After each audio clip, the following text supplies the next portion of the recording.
This is the L2C Media Network. Hey, boss. Hello, people. Um, how's everything? Not good. This morning I started to open up some boxes and I broke down a little bit. A, a little bit, a lot. Okay. I still got more boxes to do, and I got to remember two things. Number one, Tuesday, I have to be home for at least a little while so I can finish up, uh, clean this place up for the inspection. For the inspection, I will tell him that there have been few noticeable spots, and I have not, repeat, not seen that much. There's only been an occasional spot of the bed bugs, but it's been a very, I have a very clean place, and I got to get that kitchen cleaned. So I will do that. Get some of the stuff off of the kitchen table. I got to get that. And I couldn't do that because I've been literally driving people around. And tomorrow I'm going to just let them know that I have things to do Monday. I have things to do on Tuesday, Wednesday. All days I have to be home. Like, for example, Monday, I have to be home. Now, on Tuesday, I will have to be home so that I can get more done.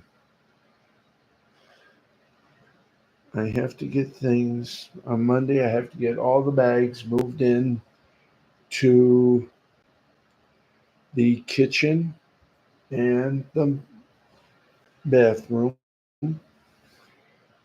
I have to make sure everything is in a safe place. I have to make sure things are moved into both the kitchen and the bathroom and that they're nice and neat. I have to make sure the kitchen is nice and neat. And I have to make sure everything is vacuumed, mopped, and such. So, folks, yeah. Plus, plus, don't forget you have a big meeting coming up. Yes, yes, I do. We all have here at the apartment complex. The managers want to see all of us. Well, whoever's running the show will have to see all of us. And they're going to give us the news that our rent's going to be increased. I just hope it's not too much. Anyway, folks,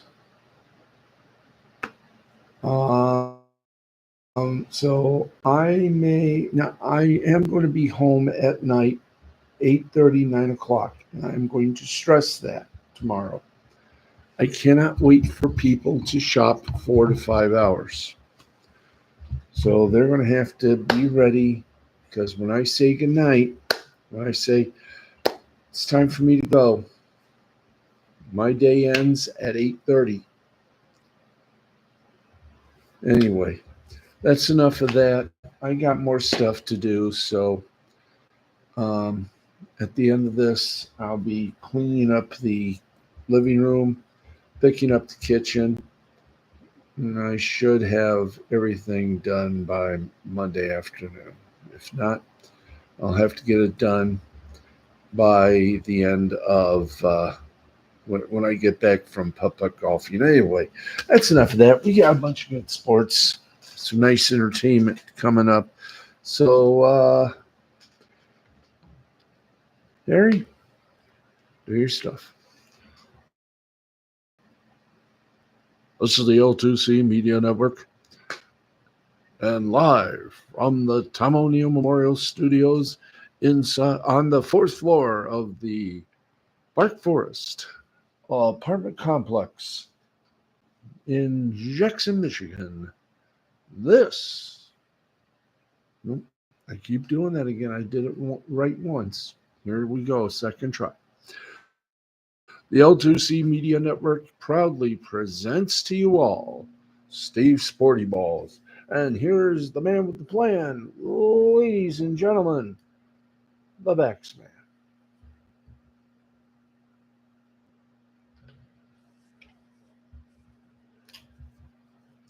Hey, hi everybody. Welcome to the 10 o'clock hour. Once again, we started about 5 minutes late. It is 11 minutes past the hour of 10 o'clock. Let's kick it off right now with the latest in all that has happened today. That's right. We got sports. Okay, so let's give you some sports reports. All right. There we go. Okay. Here we go. Oi, oi, oi, oi, oi, oi, oi. In some NBA news.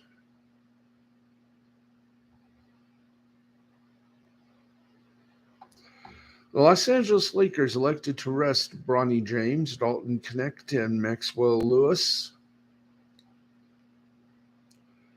in their Las Vegas Summer League finale Saturday against the Chicago Bulls for medical reasons, according to sideline reporter Mike Trudell.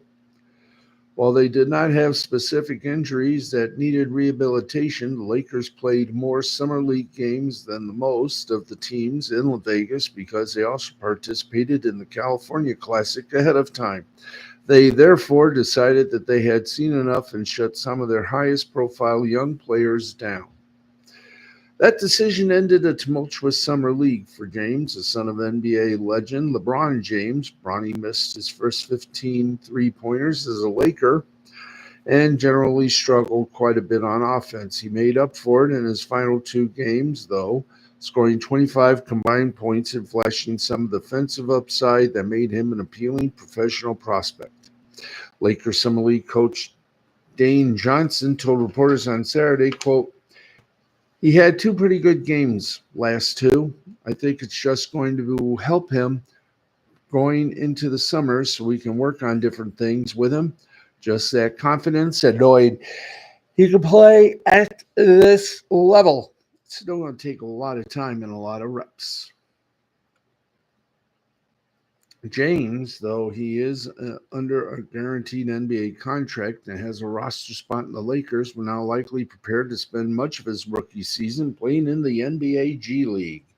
Though he ended Summer League on a high note, his overall performance was still uneven to say the least. His jumper is still far away from being viable at the NBA level, and his handle needs work as well if he's going to create his own shots. Now, from that perspective, Summer League may be the most of James that NBA fans will see for a little while, though he will likely make spot appearances off the bench for the Lakers. He's still very much a work in project, or work in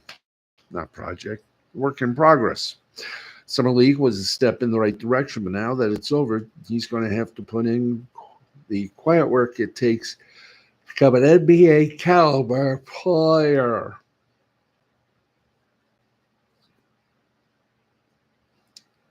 So that's something to look forward to, isn't it? Mm-hmm.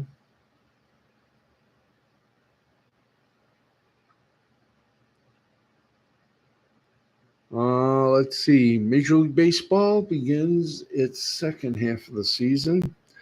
So, how about we do what we normally do when the season comes back? And that is go to the big board of fun, the big board of joy, otherwise known as the standings, and take note of who's doing good and who's doing bad. Oh, boy. So let's do that, shall we? Yes, we're going to do that. We're going to check the standings. And we might as well check the standing. Well, no, we don't need the NBA because the NBA is offline. But we will check the status of the WNBA. And got some final words as well. So, boop, sorry. Oops, there it goes. Hey, Matt Ed and Eddie, how you doing?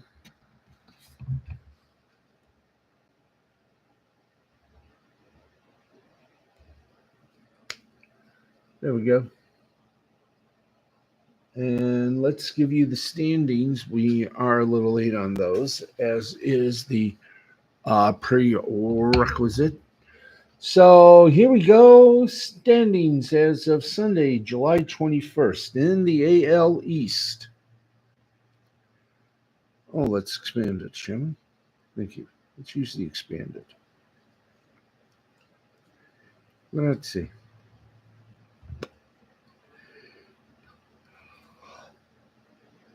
Oh, boy. Okay. In the AL East, the Baltimore Orioles continue to soar with pride, 60-39. 2 games up on the New York Yankees, who are at 59-42, 6.5 up on the Boston Red Sox, who are at 53-45.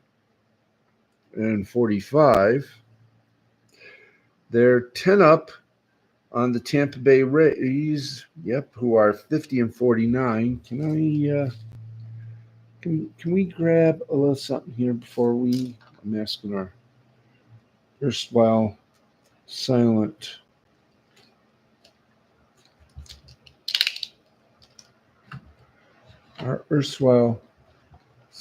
friend. Okay, here we go. Ooh. I thought we had the other one in here. Oh, yeah, we do. Okay, thank you.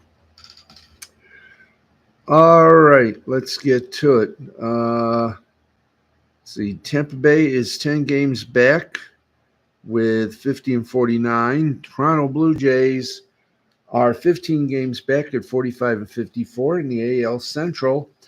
Cleveland Guardians are on top of the mountain at 59-39. 5 up on the Minnesota Twins at 54-44, as well as Kansas City Royals at 55-45. 11 up on the Detroit Tigers at 49-51. 33.5 up on the Chicago White Sox. In the AL West, it's the Houston Astros again, proving their luck and wacky wisdom. Cleveland at 59-39.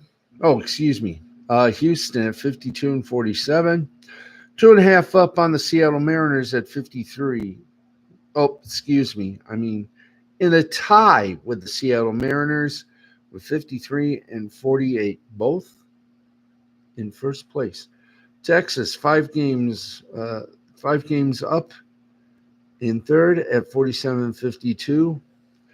Los Angeles Angels are 10 games back at 42-57, by the way, 5 games back for the Texas Rangers.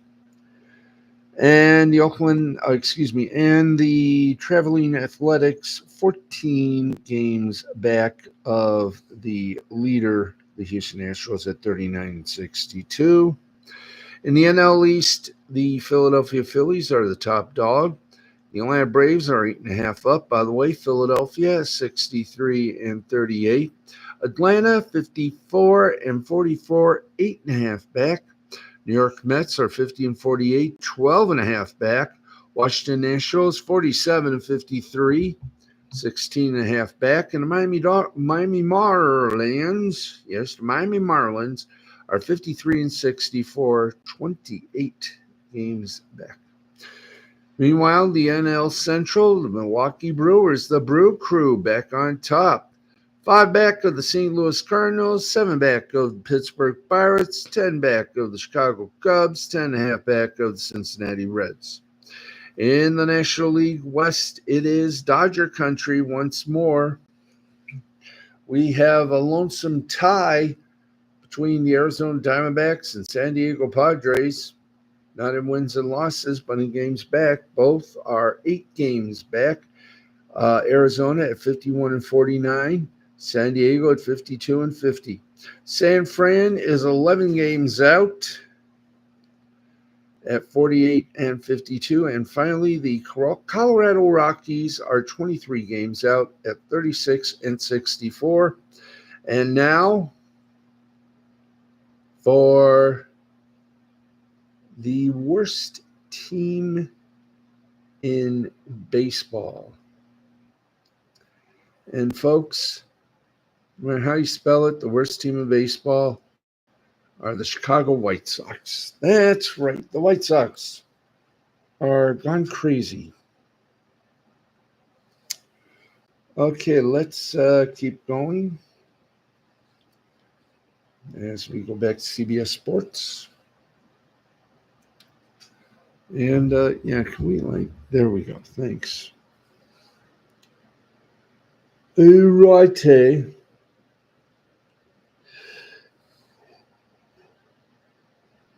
Oh, sorry. Go on. Trying to look for something. Yeah. Reasonability. Yeah, this way we won't have dead air. Dead air. Dead air. Dead air. Dead air. Dead air.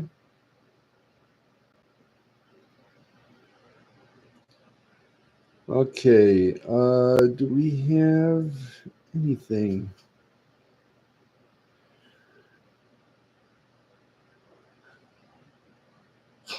Okay, let's just do it to it.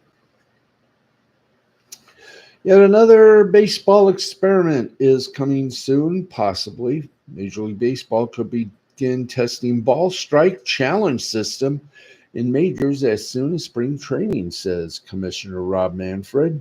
Now, back in May, Commissioner Rob Manfred indicated the automated strike zone system, ABS, for automated balls strikes, would likely come to Major League Baseball in the form of a challenge system when the time comes. The challenge system uses human umpires, and each team can appeal pitches to ABS, 3 challenges per game.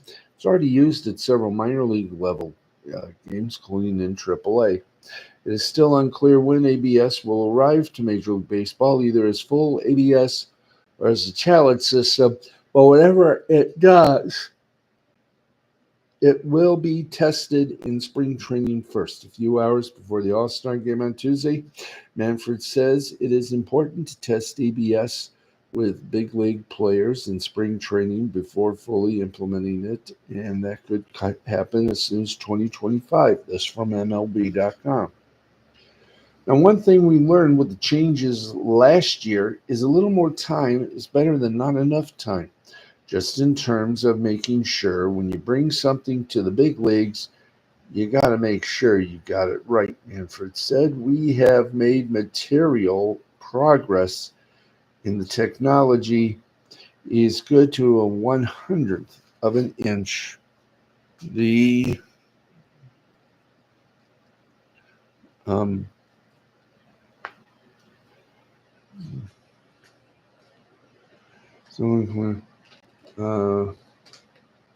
the technology is good to 100th of an inch. The technology in terms of the path of the ball is perfect. Number one. Number two, we have listened to me in particular. I've carried a lot of this water with the owners to players' input on how they want to see it rolled out. Our focus, obviously, the second half of the season is already here and on the challenge system. And that is almost 100% based on player feedback. I think that's important as progress. MLB has been very diligent about testing and referencing ABS, especially with shape of the strike zone. Manfred and MLB are not rushing into anything, and that's the correct approach. The strike alone is too critical to the sport to move forward with anything other than what an ABS system everyone, MLB and the players union, agree on a spring training crossroads. Yes. Cha-ching. Sorry about that. Player options are all over the place, as our Matt Snyder wrote from All Star Week. Some players are for ABS, some are against it, some are indifferent, keeping in mind that most and a few current big leaguers played with ABS in the minors as well as on rehab assignments. As with the pitch black.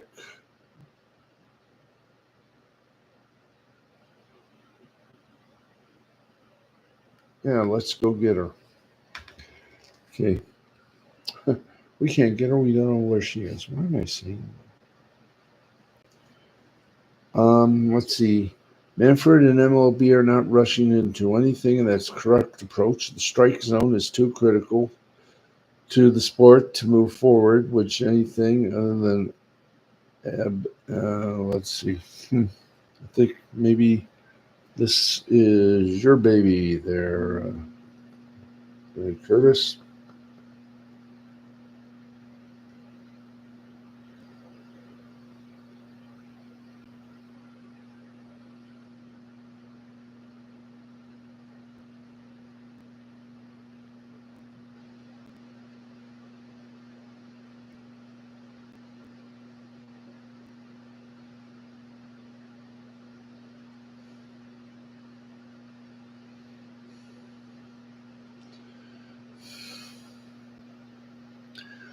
Okay.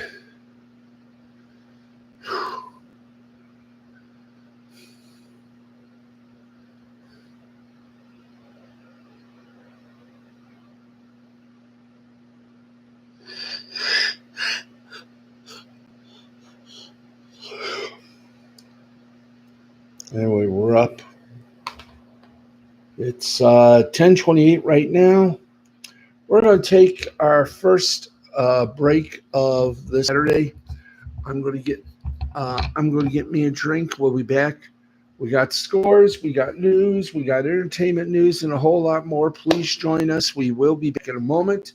Please stay with us. And I got to tell YouTube a little something too. We'll be back.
Okay, welcome back.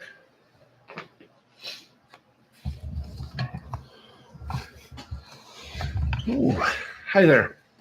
Welcome, everybody. Here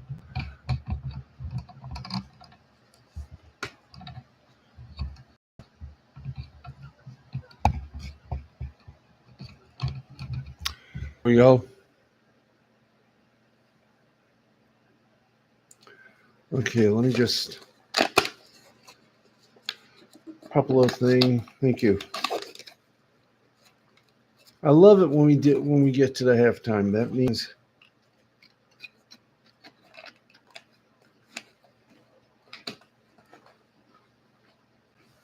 hmm.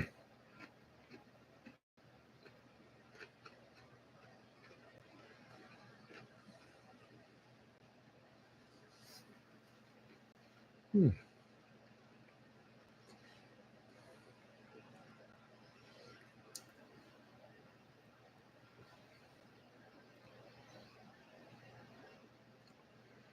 Okay, let's get back to what we were doing.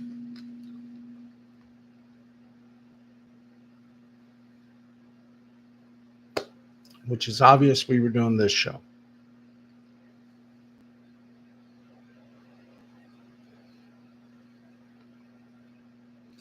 And let's get to it. Well, we're going to, if we could get to it.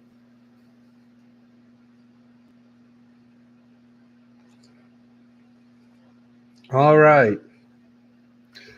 In golf's wide event, the 2024 British Open, or just plainly the Open, it took 28 starts for Xander Schauffele to finally capture his first major championship. It only took 2 more for him to win his second, turning an already great major season into a very historic one. Schauffele emerged from a crowded leaderboard Sunday at the 2024 Open Championship at the Royal Troon to become champion golfer of the year. That very high uppity up place at 9 under for a 2-stroke victory over Justin Rose and Billy Horschel, firing a stunning bogey-free 665 on a course that gave golfers fits all week. The 30-year-old American powered past a strong group of contenders to claim the Claret Jug just 2 months after lifting the Wanamaker Trophy by winning the 2024 PGA Championship. Schauffele not only possesses both trophies, he will enter the 2024 Paris Olympics as a reigning gold medalist from 2020's Tokyo Games, while holding the longest made cut streak, 52, since Tiger Woods won 42 in a row.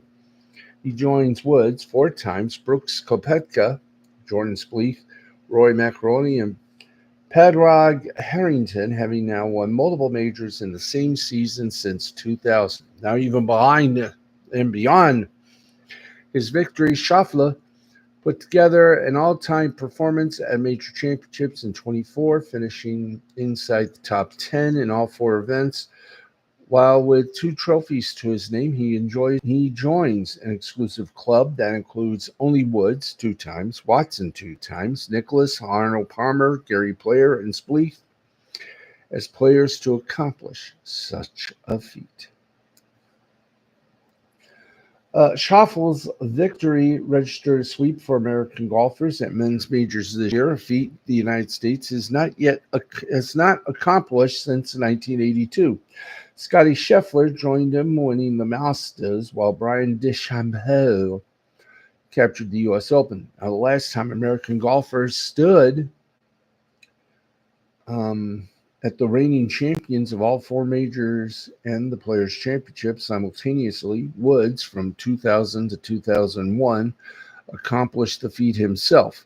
U.S. golfers have now won 7 straight majors and 9 of the last 10.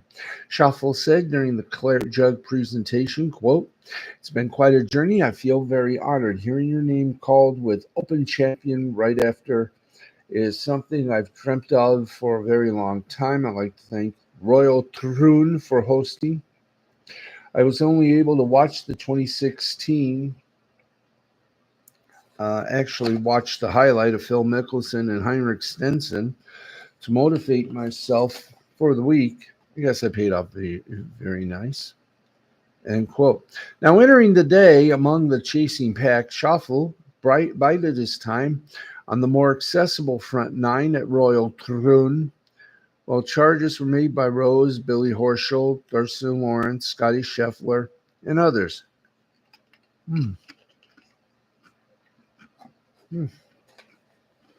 Now,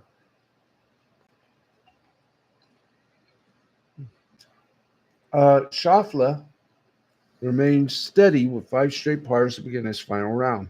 A birdie on the par 5-6 marked his first circle on the scorecard, and was soon followed after by another on the short par 4-7, reaching 5 under for the championship. The American went into the final 9 in the final major championship of the season, 2 off Lawrence's pace as the big-hitting South African continued to push the envelope with 4 front 9 birdies of his own. With Scheffler struggling ahead following a 4-putt double bogey, Schauffele's name became the name to fear on the first page of the leaderboard. It wouldn't take long for Schauffele to make his presence known, lacing a wedge from the left rough on the difficult par 4, 11 to inside 3 feet. The smooth swinging California became the only man all day to card a birdie on the hole. Now, the birdies never stopped there. Despite the inward half of Royal Troon playing nearly 2 strokes over par on Sunday, a connection from just inside 17 feet on the par 4 13th marked Schauffele's first birdie of the championship on the stretch of holes from numbers 12 to 18. His second came on number 14.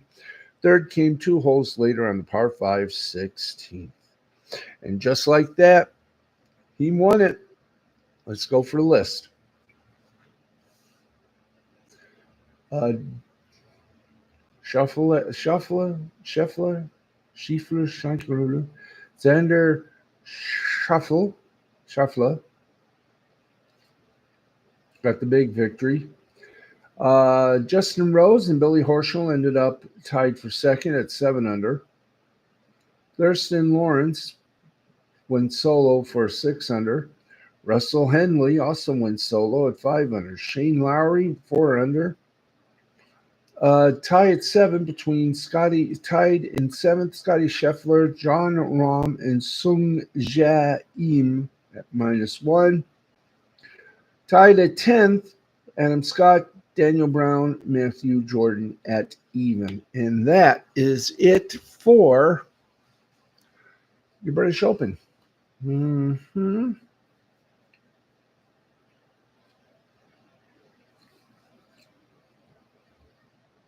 Now, of course, the Major League Baseball Hall of Fame ceremonies took place. They inducted its 4 newest members Sunday. The 2024 Hall of Fame class features 3 players, Adrian Beltre, Joe Mauer, and Todd Helton, and manager of the Detroit Tigers, among other teams, Jim Leyland. The foursome was officially enshrined in the Cooperstown Museum Sunday afternoon with a ceremony that includes speeches from all 4. The Hall of Fame induction ceremony takes place each year at the Clark Sports Center, about a mile away from the National Baseball Hall of Fame. All of Sunday's Hall of Fame speeches can be watched in full at MLB.com Hall of Fame page. Highlights from the induction ceremony. Todd Helton, quote, "This would have meant as much, if not more, to him during it does me," Helton said about his late father, Jerry, during his speech.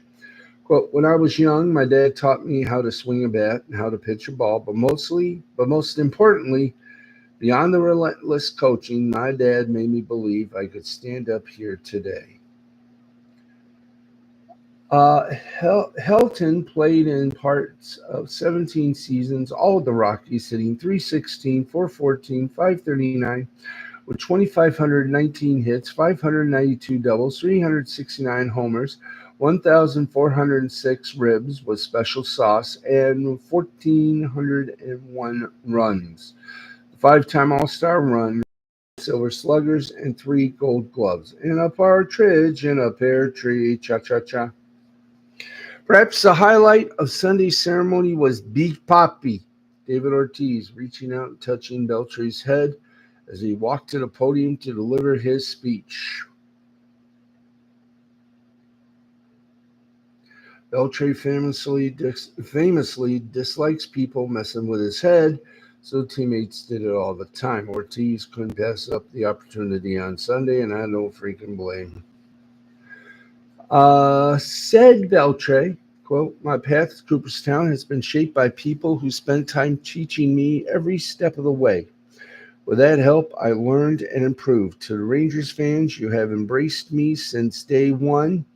Your support for me and my family is incredible. Thank you so much. You guys are the best. And like they say, everything is bigger in Texas, obviously.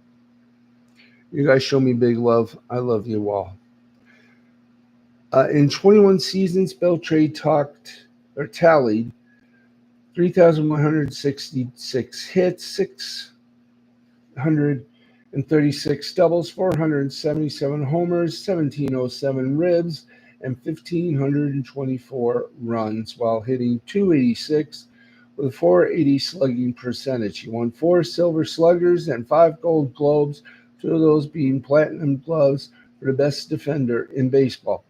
He ranks 3rd in career WAR among third basemen after Mike Schmidt and Eddie Matthews. He played for Dodgers, Mariners, and Red Sox, but he's best known for his time with the Rangers. Salute, Mr. Beltre. And welcome to Baseball Immortality, James Richard Leyland. Leyland said during his speech, "My contribution to our beautiful pastime pale in comparison to the joy it has brought to my life. From the heart of a little boy and the soul of an old man. It never felt like manager and fans in Pittsburgh. It felt more like manager and friends. I know we made you happy, and I know we broke your heart, but I always felt like we were in it together. Layla managed for 22 seasons for 4 different ball clubs, beginning with the Pirates in '86 with 3 pennants and the '97 World Series title with the Marlins. He won 6 division titles and finished with 1,769 career wins, good for 18th on the career list. He finished with a 44-40 record in the playoffs, too. Joseph Patrick Maurer. Paul Molitor, Jack Morris, and Dave Winfield. And it was a very nice sentimentality that Maurer shared. Quote, "It will never be lost on me that the same guys I pretended to be in my yard are men I grew up to know personally," Maurer said during his speech, referring to fellow Hall of Famers and Minnesota natives Paul Molitor, Jack Morris, and Dave Winfield. In parts of 15 seasons, all with the Twins, Maurer hit .306 with a .388 on-base percentage. He racked up 2,123 hits, 428 doubles, 143 home runs, 923 ribs, and 1,018 runs. He ranks ninth in career WAR among catchers.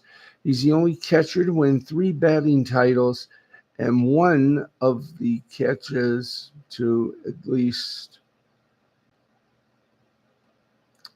"You're here." There you go. Hallelujah. Maurer, for all his seasons with the Twins, hit .306 with a .388 on-base percentage. He racked up 2,123 hits, 428 doubles, 14.3 home runs, 92.3, and 1,018 runs. Wow. He ranks ninth in career WAR among catchers. He's the only catcher to win 3 batting titles and one of the 12 catchers to win an MVP. Not bad. Not bad at all.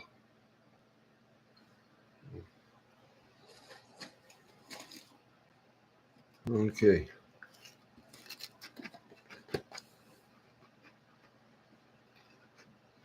Hmm. Hmm.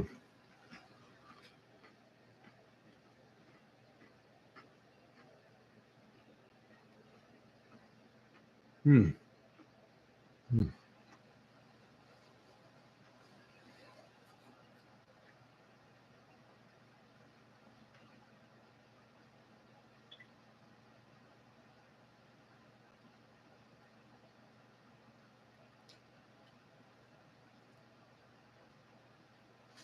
There we go.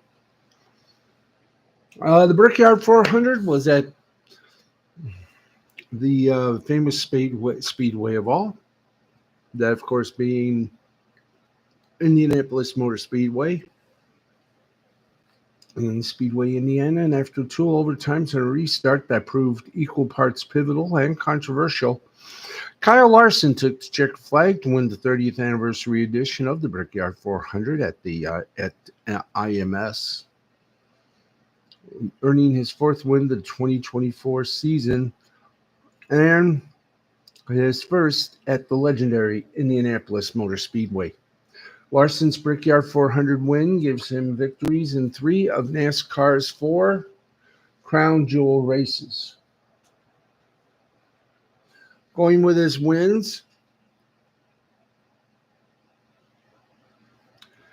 in the Coca-Cola 600 at Charlotte and the Southern 500 at Darlington. After running third when the caution came out, but with 2 laps to go, Larson was suddenly moved from third to first for the opening restart.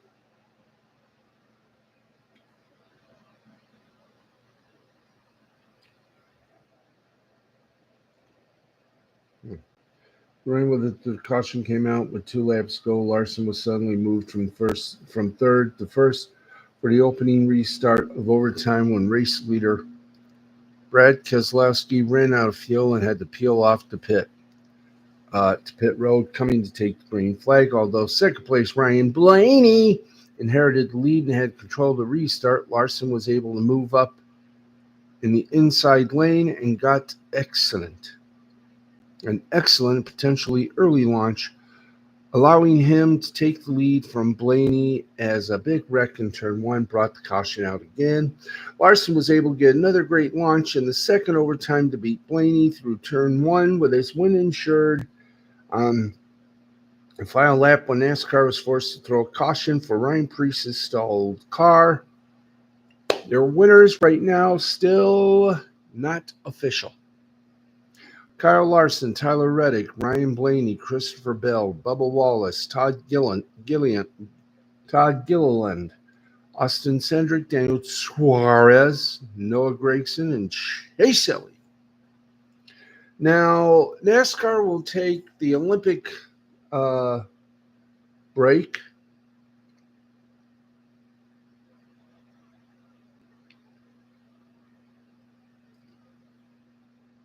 And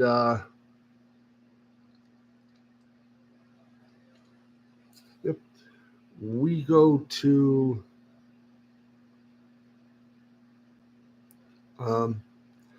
after 23 straight weeks of racing from the Daytona 500 onward, the NASCAR series now takes a much-needed 2-week Summer Olympics break.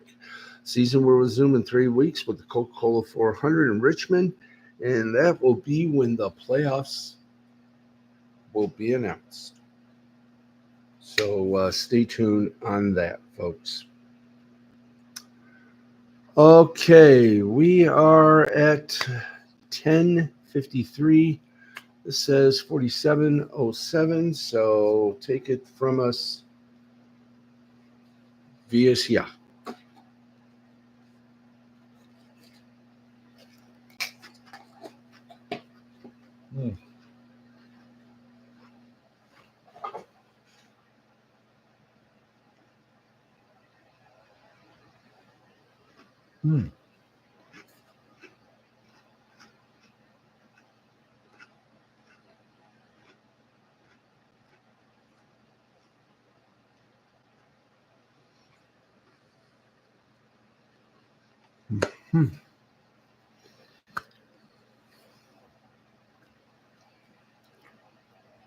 Okay.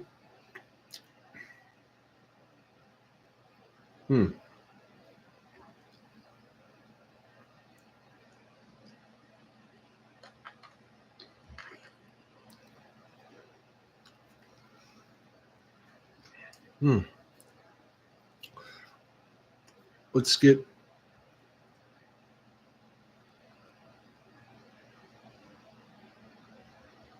to the big stuff. In the Barracuda Championship in Truckee, California, Nick Dunlap won with a 49 under. Second place, Vince Waitley at 47 under. Third, Patrick Fishburne at 46 under. Fourth was Mac Meissner at 44 under. And fifth in a tie, Taylor Pendrith at 43.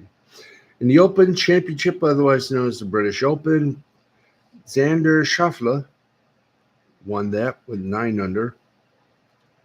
Justin Rhodes, Billy Horschel went 7 under. Thurston Lawrence 6 under, and Russell Henley with 5 under. Baseball, everything's a final. Welcome home. And here we go. Brewers over the Twins, 8-7. Rays over the Yankees, 6-4.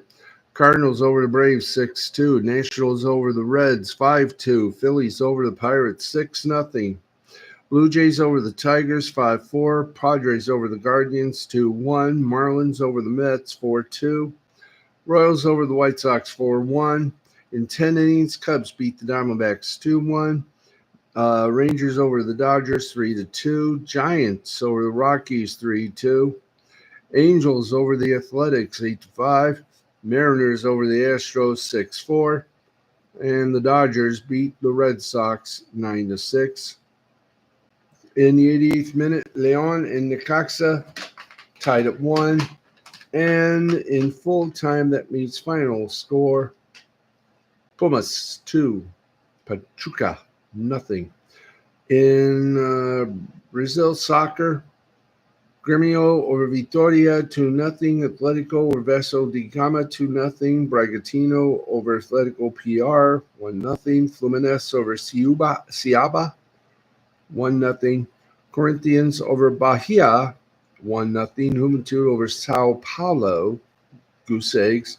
And Fortaleza, Atletico Go. Fortaleza 3, Atletico Go gone at 1. In Argentinian soccer was River Plate and Lanús in full-time gear of a goose egg. Estudiantes and Union under a rock, please. Thank you. Union and Estudiantes tied at 0. Platense over Central Cordoba SDE 2-0.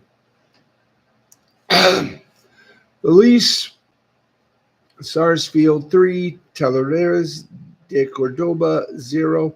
Defensa and Justica and the Boca Juniors went after each other until they finally settled. It's a tie. Okay, folks, we have hit the 3-minute label. And that's going to do it for us. This has been a presentation of the L2C Media Network. And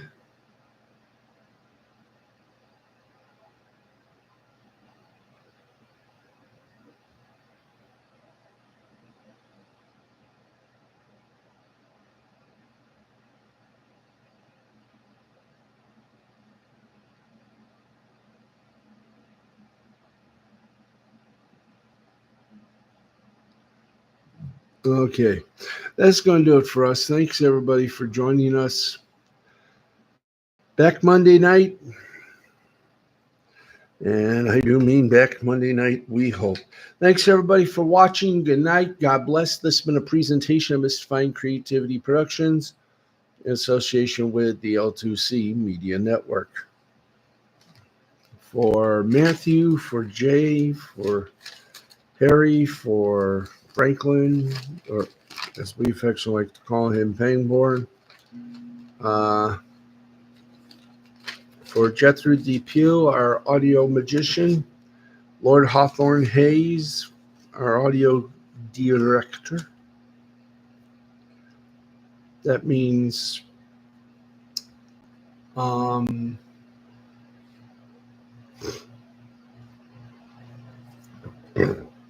let's see, been a little brief because I don't think there